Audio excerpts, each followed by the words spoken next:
Hey, what is going on, guys? This is Jake at That Fit Friend, and today I'll be reviewing the Nike Metcon 9. So 3 pros that I have with the Metcon 9 is number 1, Nike has finally increased the width of their shoes toe box. So if for the last 2+ models of the Nike Metcon, you have found them to be too snug through the toe box, I actually think the Metcon 9 will be a decent option for you. It doesn't have as much of an aggressive taper, so you get a little bit more width. And with this upper construction, it does feel like it has a little bit more volume and width to it as well. So I think if you've been constantly limited by Nike Metcons in the past and you've always wished that they were a little bit more spacious, whether it was with the upper volume or with the width of the toe box, I do think the Nike Metcon 9 will excel for that. And honestly, I think this is one of the biggest construction changes of this model that I'm a big fan of.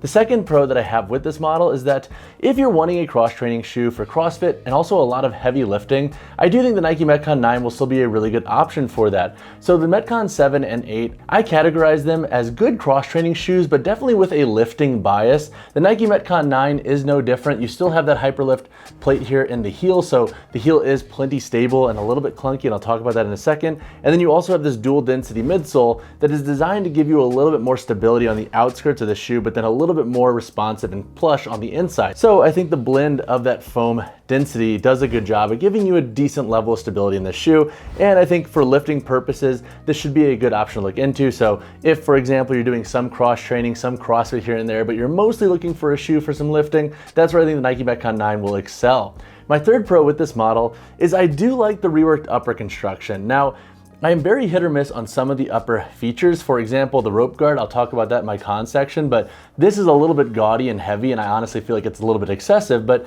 with the mesh and the haptic overlays on this model, I do feel like you're going to get a more durable shoe regarding the upper construction in the Metcon 9 compared to the 7, which had the mesh start to rip away from the sole, and then the 8, which could also have that similar issue happen. So I feel like this was a strategic play from Nike to kind of almost like remedy or maybe compensate for the last 2 models and the upper durability issues that some folks ran into. Plus, you do have this more grippy rubber material here on the medial toe box to give you additional support and abrasion resistance. So from an overall aesthetics and durability context, I do think the upper should be stronger in the Nike Metcon 9. Now, obviously, we need more data points and we need more athletes and lifters to really put these through the ringer, but based off my testing thus far, it has done a really good job regarding durability. But now let's talk about a few cons that I have with the Metcon 9. So 3 cons that I have with the Nike Metcon 9 is number 1, Nike has still left in that hyperlift plate here in the heel. Now, I was not the biggest fan of that feature in the 7 and 8. I know some folks love it, but with this feature, I just feel like it gives this shoe a very clunky feel. Now, this hyperlift has been shortened a little bit regarding how long it sticks into the heel here, which I do think makes the Nike Metcon 9 a little bit more versatile in nature compared to the 7 and 8, but it's still not a great shoe for running and more versatile workouts. So that's why I say if you're looking for a cross-training shoe, more specifically for lifting, and you only plan to do like some short runs and sprints here and there in your models, then that's where the Nike Metcon 9 will excel. But if you want a more hybrid-focused shoe where you're going to be planning to like run like 1 to 3 miles for your workouts, and then also lift, etc., the Nike Metcon 9 is still not going to be your best bet at that because this plate is pretty dang uncomfortable and it's not really the most forgiving for running purposes. My second con with this model is the rope guard construction. So while I appreciate that Nike is trying to make the shoe more durable, I just feel like the rope guards are a little bit excessive and it just adds a bunch of bulk to this shoe. So you have this big lateral layer here and then you have this full medial wrap. I never had issues with the 7 and 8 for rope climbs, and to be quite honest, I feel like most of us don't do that many rope climbs to begin with. I feel like I actually program them more often for myself than most athletes and lifters. So to make this big of a change for something that's so niche in most workouts and something that most folks don't even actually do because a lot of gyms don't necessarily have ropes, I feel like it's kind of an excessive tweak and update that just adds some bulk to this shoe. So while some folks I think will appreciate the rope guard regarding durability, which I do see the benefit of, I just think they could have probably done a little bit less and not made it like this huge call out for this model. My third con with this shoe is that I'm not the biggest fan of this midfoot construction. Now, this model is stable, don't get me wrong. However, I find that I pronate a little bit more on my left side, and that's just how I am. That's how I've always been. And this model, I don't think really helps that at all, because with this sharp distinction here between the forefoot and the midfoot, I found myself collapsing a little bit, and that's why I've been hitting so much unilateral work in this model. So doing heavier walking lunges, heavier split squats, jerks, etc., because I really wanted to see why I was experiencing this. and I think I just have a little bit of spill over here on the medial side. So that said, I think if you're an overpronator or somebody who does need a little bit more arch support or just like a little bit more structure in the midfoot of your shoes, that could be something to consider. Now that's gonna be very individual, and I don't wanna say like don't buy this shoe because of that, because again, like that's very multifactorial. You might experience it, you might not, but that is just something that I have internalized with this shoe. It's stable, but I'm also not the biggest fan of its stability for unilateral work because of this, and because it does have a slightly higher stack height, I did find myself kind of coming in over this medial toe a little bit more than in other models. And then lastly, as a kind of a 3.5 con, the Nike Metcon 9 now costs $150 USD compared to $130 like the Nike Metcon 7, 8, and all the prior iterations. So that is definitely a knock on this shoe. It's more expensive. It's more in line with like the Rad 1 Strike Move and Haze trainer, and now the Reebok Nano X3, which Reebok sneakily increased the price of that model to $150 if you haven't seen that yet. So I guess that's going to be the industry standard. It's just kind of a bummer because as prices increase, I know it gets harder for some folks to invest in certain shoes because they don't always have the financial means to do so. But now let's talk about the performance of the Nike Metcon 9. To break down the performance of the Nike Metcon 9, I'll discuss how the shoe performs for lifting, versatile training, short runs, and then daily wear. In the context of lifting, the Nike Metcon 9 does a pretty good job. You get a decent level of stability with this shoe. You have the hyperlift plate insert back here in the heel, so for squats and lower body days where you're doing more bilateral work, I think you will appreciate this. Also, with that dual density midsole, it should be plenty stable, I think, for most lifters' needs. I pulled over 500 in this shoe and it was fine. I've cleaned over 225, done walking lunges with 275, and it did a pretty good job across the board. I also like that you have a full rubber outsole for additional traction. So I think in the context of just general strength work, the Nike Metcon 9 should excel and do a pretty good job. Again, my only gripe on this model regarding stability is this midfoot construction. I'm not necessarily sold that it's going to impact everybody for unilateral work, but definitely something to keep in mind if you do find yourself often struggling with that aspect in your cross training shoes. Plus, with this shoe, you do have a slightly higher stack height, which was an interesting change in this model compared to the prior iterations. When I think back to like the Nike Metcon 4, that model had a very low stack height, and I loved how low to the ground that model felt and the stability you felt with that. So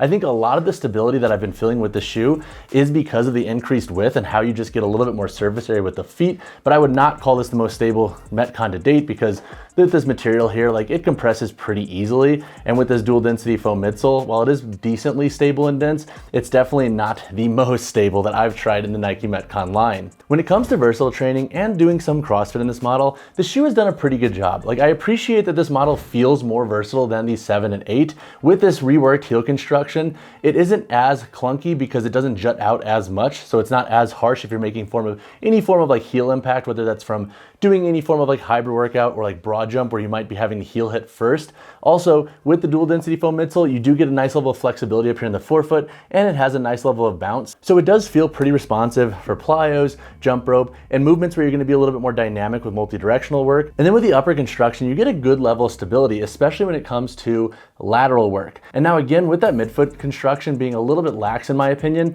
what I've learned is that if I crank this a little tighter than my normal cross training shoes and the tightness that I normally use, that does help a little bit. So that could be a blessing in disguise for some folks who might have a concern with that as well.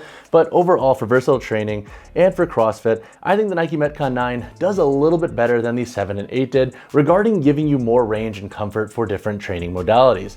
When it comes to short runs, if you're gonna be doing sprints or like 400 meter, 800 meter bouts where you're gonna be heavily on the forefoot or midfoot, you should be okay in this shoe. If you're not heel striking a ton with your running, and if you're just wanting a shoe for some like faster interval runs, that's where I think the Nike Metcon 9 can excel. For longer runs that are over a mile in length, I would say probably pass on this shoe just because it's not the most comfortable. And again, with that hyperlift insert, if you're a heel striker, you're gonna wanna stay away from this model because it is gonna punish you, because when I do my longer runs, I definitely have a heel strike because I have longer legs and it's just my gait patterning, and the Nike Metcon 9 does not help me whatsoever. When it comes to daily wear, the shoe has done an okay job. Like I've worn these shoes out and about for full days on a couple of occasions, and they're okay. I like the reworked width of this model, and it's decently comfortable through the forefoot. My issue though is once again the heel. As you're walking, this can get pretty annoying. And so that said, if you're gonna be wearing this shoe for daily wear, I think it's an okay model to wear out and about for some like errands and then wearing to the gym, but it's definitely not a training shoe that I wear all day or to travel in necessarily. But that said, this model has done a pretty good job, and if I could wrap up the Nike Metcon 9's construction in one sentence, it's okay. There are some features and changes that have made this shoe better, like its width. However, there are also some changes that I wish Nike would just rework or take out entirely, like the hyperlift plate, and then also potentially that rope guard being a little bit less bulky and gaudy.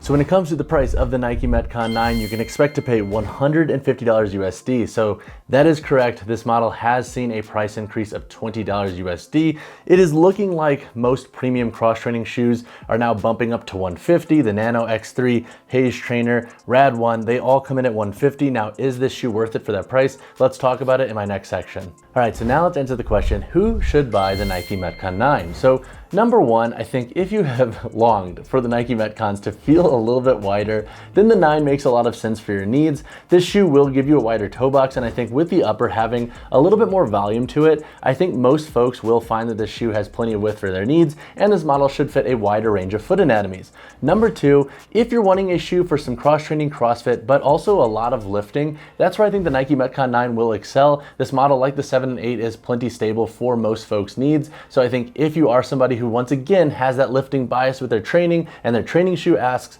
the Nike Metcon 9 can be a good fit for your needs. The third context is that if you're a Nike Metcon fan, then I feel like this shoe will be interesting for you. And if you've constantly bought that lineage of shoe, then I think the Nike Metcon 9 can be a good model to cop just because it is so different. I think it'll have a unique feel to it. So for my avid Nike Metcon fans out there, I do think you'll enjoy the 9 and just how different it is. To be quite honest, I find it to be like one of the weaker models of the Nike Metcon line, but I do think it's a shoe worth grabbing if you just love Nike Metcons in general.